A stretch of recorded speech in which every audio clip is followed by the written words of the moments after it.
everybody, it's Arden and Zoe, and welcome back to another episode of EVTV. Due to COVID, D-season sports have been pushed into the summer. For more, we go to Zosha and Jordan. As the school year begins to come to an end, our CHSAA D-season sports have officially started up in full force. Sports such as both boys and girls lacrosse, track and field, baseball, and girls soccer started on April 26th, a time of year when we would normally be concluding all in-school sports. However, as we all know, this is no normal year. It's crazy. Right now, we'd usually be finishing up the season. We'd kind of be at the tail end, getting ready for regionals, state, and some playoff runs. And we're just starting. So it's crazy. We've got like home games every night in May. We're trying to fit in all these games in a short amount of time in between prom and graduation and finals and AP testing. It's nuts. And then to have school's out and we're still in regular season, not playoffs, just regular season. So it's going to be long, it's going to be crazy. This season's different just because it seems like there's a time crunch. There's not as much time to practice and for our kids to really work hard and get better during this season. But also at the same time, it's very similar because with baseball, we have double headers for all of our games. So we really only have 8 days of games, which leaves us a good amount of time to practice. And we've been getting after it with open gyms since January. So we've been doing a really great job. A lot of kids have been there a lot. So for us, for baseball, there's not a lot of differences other than it continues past school. My initial thought was it's going to be really hot when the season's still going, and especially on that track with the turf, it does not mix well. But also just thinking about the other things that I'd have to plan for being a senior, especially applying for housing and, trying to save money to go to college and doing trips with my friends and my family before I leave.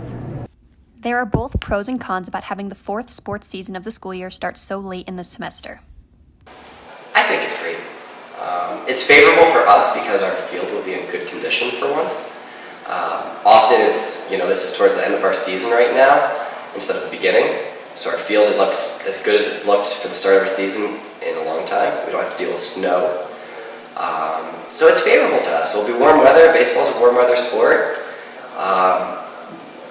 And I think it just gave us a lot of time to prepare in the off season. Kids that were coming into open gyms really have improved, and it's really awesome to see. So I think it's favorable. I feel like it's really delayed the responses of the athletes and the anticipation. As much as we really wanted it since last year, I feel like it's kind of lost its spark since we've had to wait so long and just been postponed over and over again. It depends on the sport. It's hard because I know a lot of kids are having trouble deciding, do I want to keep playing after school's out? So should I even go out? It's starting in the most stressful time of the year. We're getting ready for all these tests and finals in the end of the year. So part of that is it's really bad. Part for weather is really, really good. We're not trying to play baseball in March when there's snow out there. So there's pros and cons to all of it. As COVID restrictions begin to loosen, a noticeable excitement has swept through the county as we see more and more fans attending sporting events, accompanied with a sense of normalcy back into the lives of many. However, athletes and coaches are still faced with limitations moving forward. Just following all the protocols of our county. We're wearing masks when we're in the dugout. There's no seeds allowed. That's actually a really big difference. Baseball and sunflower seeds just go together so well. Just doing those things on the buses. There's no beverages, nothing, or no food, I guess. We're just trying to be real smart and keep our distance and keep our masks on as much as we can. It's lightening up too. I think there's still precautions. We still want masks when people aren't actively involved. It's kind of the same thing. You're doing your symptom check. You want to use hand sanitizer. Don't come around if you're sick, that kind of stuff. But it is lightening up. We're going to get fans here from both home and visiting fans for the first time. We had visiting fans for the regional volleyball game for the first time. So I don't know, it's kind of fun. There's noise and there's excitement and it's cool. With the devastating loss of last year's sports, this season has been a long time coming. The connections within teams are slowly returning to normal as the desire to get back out there and participate in these sports is only growing as the season progresses. Super excited. Played this past weekend some scrimmages against Battle Mountain. Boys played really, really well. we're all really excited just to get back out there. It was really exciting to see lacrosse outside, track was outside, just all the sports are getting after it, and it's really, really awesome to see that. No, it's just exciting. Saturday was so exciting to have that many just Eagle Valley athletes involved in something. It's really cool. It's a lot of fun, so I'm looking forward to it. I'm also looking forward to the end of June when it's done. So. This has been Jordan and Zosha. Within our school, we have some very special people. One that stands out to the whole student body is Trace Hobbs. For more, we go to Arden and Alex. Eagle Valley has a diversity of students that participate in many clubs, sports, and activities. But one student here stands out in the community and the student body. My name is Trace Hobbs, and I'm a senior this year. How would I describe Trace Hobbs? Ridiculous, pretty inspiring. I would describe Trace Hobbs as a bigger-than-life character who can always put a smile on your face. He's always happy. He has a spunky, energetic attitude that just goes off to everybody else. He is sort of a wild man. He is the funny guy. He is one of the bigger cheerleaders at our school. He's an athlete. I do track. I do the shot put and the discus, like the throwing, like the big guy stuff. I'm not too much of like a runner. In football, I'm on the O-line. Cheering, that's pretty punk rock. But like out of school, you know, I do 4-H and all that cool stuff. He's a huge cheerleader. I know, like at all the sports games, he's down there and he's the loudest one, and he's like involved in the school activity. So he's bringing that energy up in the community, and I think that's really cool what Trace does. Around Eagle Valley, he has influence and impact in not only his peers and teammates, but his teachers and coaches. I would say that Trace Hobbs is a kid that's a teammate for everybody. I think he sometimes dishes out a hard time to his teammates, but he always does it from a place of love. And I think if he ever makes a mistake, he's always one to apologize for it and make up for it. As a teammate, he's a very good person. He offers and provides a lot of support and strength to the team in as many ways as possible. He's a great person to have, and he's someone you can rely on. That's something that I've really learned from Trace, is that you go for it. If you see something in someone, you believe in them, and you go after it. He's also asked really great questions and knows how to take sometimes my class seriously. So he's impacted the team by keeping a positive mindset. He's always making us laugh, which obviously makes the sport a lot easier. Whenever I have Trace on my roster in any capacity, I know that we're going to achieve at a higher rate. He brings the juice. He brings some pretty cool stuff to the environment.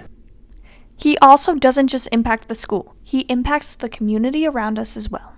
We dig dirt. It's Hobbs excavating and trucking, all right? So we do a lot of stuff around town, like we do the airport right now and like the big project up above Costco. You know, I've worked there since I was, you know, I've been around it since I was born, basically. You know, grew up on my dad's knee running a traco.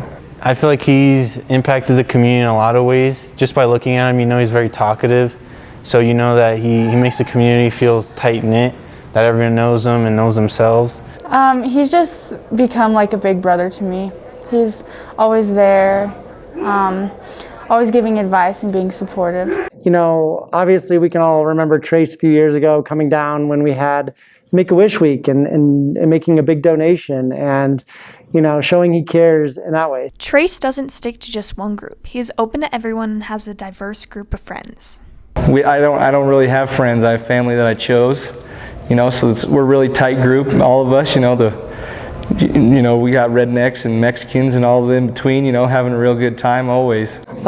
Trace doesn't fit into any box real easy. I think that's what I like most about Trace. He's sort of a little bit of everything. You know, I haven't been here for long, but everybody knows Trace and wants to be friends with Trace. Trace hopes to impact people in the future with his attitude and to pass along what he has built here at Eagle Valley High School. This is a special kid. Even though he doesn't like to follow rules all the time, and I have to tell him to constantly keep his shirt on, and he tells people to not wear masks, even though he needs to be on board with that. And Trace, keep your shirt on. Keep wearing your mask. Don't be a jerk, And hey, I love you, man. I love Trace. It was a hell of a time. Let's keep the hell raising going throughout the summer. This has been Arden and Alex. We are always welcoming new clubs into our school. A recent addition is the Dreamers Club. For this, we go to Will. EVHS has recently started a new club partnered with Youth Power 365. The Valley Dreamers Club prides itself on its community involvement and serves as a safe space to the undocumented members of Eagle County. We realized that this community doesn't have enough support for undocumented people or people closely related to undocumented people. So we saw a need and we started the club. The Dreamers Club is a support system or like an ally, and we are here for like support to everyone to be educated, to change stigmas and be a change to all of the things that are going around that we feel like can be hurtful or don't represent people who are undocumented. Although the club is new, they have already created change. Their most recent project was a destigmatizing labels event where the members explained the correct terms to use when describing undocumented people. The project was such a success, they are planning on presenting to the EVHS staff and sharing how they can be more inclusive and politically correct towards students. We saw that a lot of people use the wrong labels or offensive labels to describe certain like people or certain like statuses of immigration. So we saw a need and we made an event to kind of destigmatize the labels being used and provide other labels that can be used and aren't hurtful. Yeah, this first event was kind of just talking about that and educating those who went about, what labels to use and what labels aren't okay and how to be an ally. The group is a kind and welcoming team. Their supervisor, Brittany Kinney, is a Youth Power 365 leader.